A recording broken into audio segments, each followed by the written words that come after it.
La historia secreta de las momias. La momia dorada.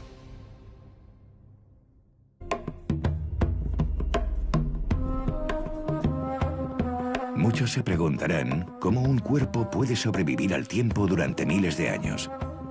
La verdad es que esa pregunta nos obsesionó a los egipcios casi desde nuestro origen.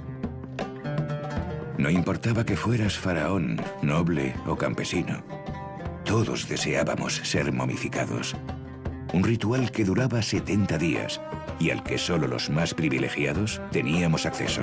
Los egipcios creían en el más allá, tenían que seguir viviendo en el más allá, pero necesitaban el cuerpo. Y necesitaban que su alma, que era normalmente ser presentada como un pájaro con cabeza humana, encontrara su soporte cuando salía y entraba de la tumba. El soporte era el cuerpo. Tras limpiar el cuerpo a conciencia, el sacerdote practicaba una incisión en el costado izquierdo a través de la que extraía los órganos. Una por una se iban sacando las vísceras del cuerpo y tras ser embalsamadas se depositaban en los vasos canopos.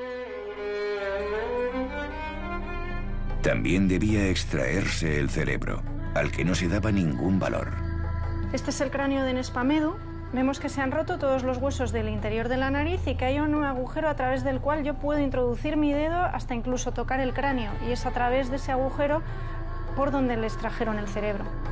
Solo se dejaba dentro del cuerpo el corazón, donde residía la inteligencia y la razón. Pero el gran secreto de la momificación egipcia estaba en el natrón, una sal que se encontraba en algunos lagos de Egipto y que cumplía una misión fundamental. El natrón era quizás lo más importante de la momificación. Los egipcios se dieron cuenta que utilizando el natrón, que es sal, el cuerpo se deshidrataba y por supuesto se conservaba como ellos querían. Cubrían el cuerpo durante unos 40 días y entonces ya una vez el cuerpo se había deshidratado, sacaban esta sal.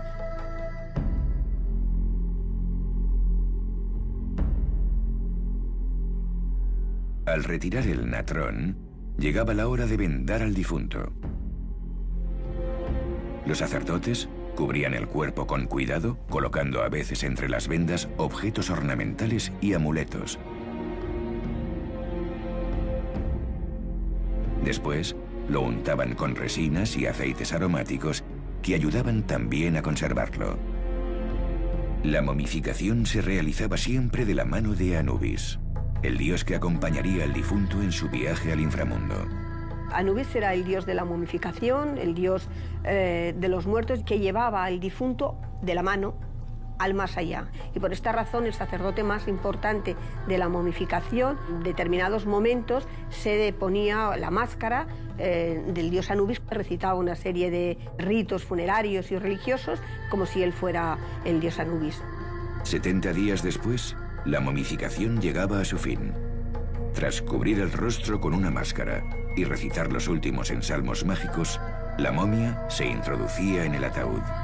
El cuerpo del difunto ya estaba preparado para sobrevivir a la eternidad, aunque para alcanzarla, antes debía hacer frente al juicio de Osiris. En efecto, en el antiguo Egipto, no todas las momias eran iguales. El poder que alguien había tenido en vida se reflejaba también al morir en la calidad del vendaje, en los adornos y, por supuesto, en el entierro. Cuando una persona importante moría, un cortejo de autoridades, sirvientes y plañideras acompañaban al difunto y a sus familiares hasta la tumba. Antes de depositar allí el cuerpo, el sacerdote realizaba el ritual de apertura de la boca. Con esta ceremonia se abrían simbólicamente los sentidos. La persona resucitaba y ya estaba lista para vivir en el otro mundo. La apertura de la boca y de los ojos es, y además se llama así, el aliento a la vida, el aliento de la vida. Darle vida a ese difunto para que en el más allá hiciera lo mismo que haces en vida. Puedas ver, puedas respirar, puedas comer, puedas hablar, relacionarte con los dioses. Después, la momia era llevada al interior de la tumba, donde se depositaba junto al ajuar funerario y a los vasos canopos. La tumba era sellada a conciencia para garantizar el descanso del difunto y evitar los saqueos. Ya no quedaba más por hacer. El camino hacia el inframundo era algo que cada uno debía hacer en soledad. Cuando la persona ya estaba momificada y en su tumba, llegaba el momento más importante de toda su existencia, el juicio de Osiris. En un plato de una balanza, Anubis colocaba el corazón, donde residía el bien y el mal. En el otro, la diosa de la justicia, Maat, ponía su pluma. Tras analizar los actos que el difunto había hecho durante su vida, se emitía un veredicto. Si el corazón y la pluma tenían el mismo peso, el difunto sería aceptado en el reino de los dioses. Si no, sería devorado por la diosa Amit y desaparecería para siempre. Sí, yo llegué a tener poder en vida, mucho más del que nunca imaginé. Pero el mayor de los privilegios era haber nacido en el Egipto de los faraones, la tierra más deslumbrante que la humanidad había conocido jamás. Y todo se lo debíamos al Nilo. En medio de los desiertos, el Nilo crecía cada año, dejando campos cultivables cuando las aguas se retiraban. Este espectáculo de la tierra emergiendo del Nilo reproducía cómo fue el origen del mundo. Al principio, todo estaba cubierto por un inmenso océano. Cuando el agua empezó a bajar, apareció el primer trozo de tierra, la colina primordial, el origen de la vida.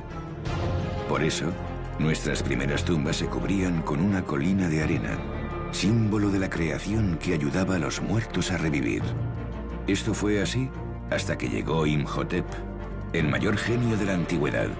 Imhotep fue el primer arquitecto conocido de la historia, además de sumo sacerdote, astrónomo, juez y un médico convertido a su muerte en dios de la medicina. Imhotep quiso acercar al faraón más al cielo e ideó el sueño de una gran pirámide escalonada. En Saqqara haría realidad esta construcción que cambiaría para siempre la historia de Egipto, la pirámide de Djeser, una superposición de 6 mastabas de piedra que alcanzaba los 60 metros de altura, alzándose en el interior de un inmenso complejo funerario. Esta pirámide fue la primera construcción en piedra caliza a gran escala, una auténtica revolución para Egipto y para toda la humanidad. Imhotep ejerció de guía y de inspiración para mí. Muchos siglos después, yo intenté seguir sus pasos. Tras años de esfuerzo, aprendí a leer y a escribir, y pude conocer la historia de Egipto y de nuestros dioses. Cuando ya era un escriba, tuve acceso al saber médico y a los rituales de sanación. Gracias a estos conocimientos, me convertí en sacerdote y médico del templo de Imhotep, en el Asclepium de Saqqara. Se nota claramente que pasa a ser miembro del templo de Imhotep el Grande en Saqqara, y eso indica que debió destacar desde el punto de vista de conocimiento. Mi fama como médico traspasó los muros del Asclepium y llegó mucho más lejos de lo que nunca pude imaginar. Un día recibí la llamada de la persona más poderosa de nuestro tiempo, nuestro soberano, el faraón. El monarca no solo representaba la máxima autoridad en Egipto, sino que era una divinidad en la tierra. Alrededor de su figura corrían todo tipo de leyendas, pero en realidad, solo unos pocos privilegiados tenían acceso a su persona. En el antiguo Egipto el faraón era considerado un dios, no se le podía tocar. Es más, los textos que se refieren a divinidades y al monarca suelen hablar de que tienen el cuerpo de oro, algunas partes de su cuerpo son de lapislázuli o de piedras preciosas. Se da por hecho que tocar al monarca es imposible. Solamente unos pocos que están cualificados y preparados y tienen permiso de la divinidad pueden acercarse al mismo para tocarle. Entre ellos, pues algún tipo de mayordomos y médicos personales, como es el caso de Nespamedo. La primera vez que traté al faraón, me invadió la responsabilidad y el miedo. El cuerpo del monarca representaba a Egipto. Si su salud fallaba, la estabilidad del país peligraba. Un problema que afectase al monarca podía suponer el caos en el país completo. Y en concreto, además, las distintas partes del cuerpo de un faraón podían estar vinculadas con las distintas partes de un país. Por lo tanto, algo que afectase un hombro del monarca, una pierna del monarca, la vista del monarca, podía tener consecuencias de carácter cósmico o geográficas muy importantes en la mentalidad del antiguo egipcio. Mis años de estudio dieron su fruto. Gracias a los conjuros mágicos y a mi conocimiento de la medicina, me gané su confianza, hasta que acabé siendo parte de su círculo más íntimo. El nombre Nespamedu en concreto significa aquel que pertenece al cetro. Es una manera de decir aquel que está vinculado al monarca, aquel que es leal y fiel al monarca. Cuando me llegó la hora, imaginé el viaje que me esperaba tras la muerte.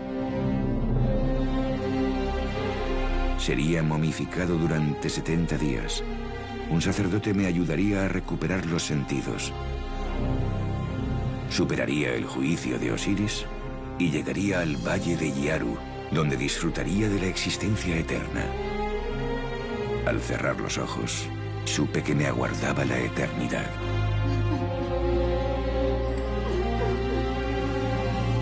Pero las cosas no siempre salen como has imaginado.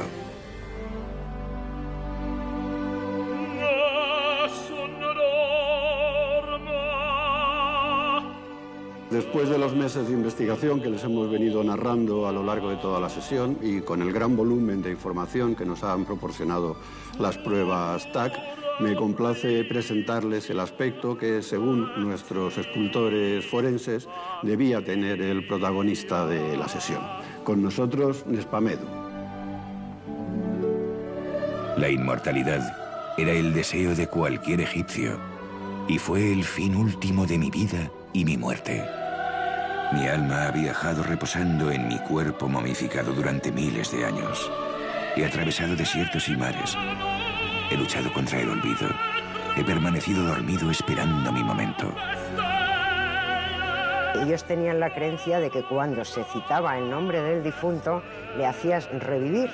En este caso, a Nespamedu le estamos haciendo revivir una y otra vez. Así debió ser Nespamedu. Era un sacerdote y médico de alto rango. Nespamedu escondía en su interior 25 piezas ocultas. Nespamedu es sacerdote de Imhotep, que se llamaba Nespamedu. Responde al nombre de Nespamedu. Mi momento ha llegado. Mi nombre es Nespamedu, sacerdote del templo de Imhotep y médico personal del faraón. Mi viaje hasta aquí ha sido largo, pero al final lo logré. Ahora estoy seguro. Sé que soy inmortal.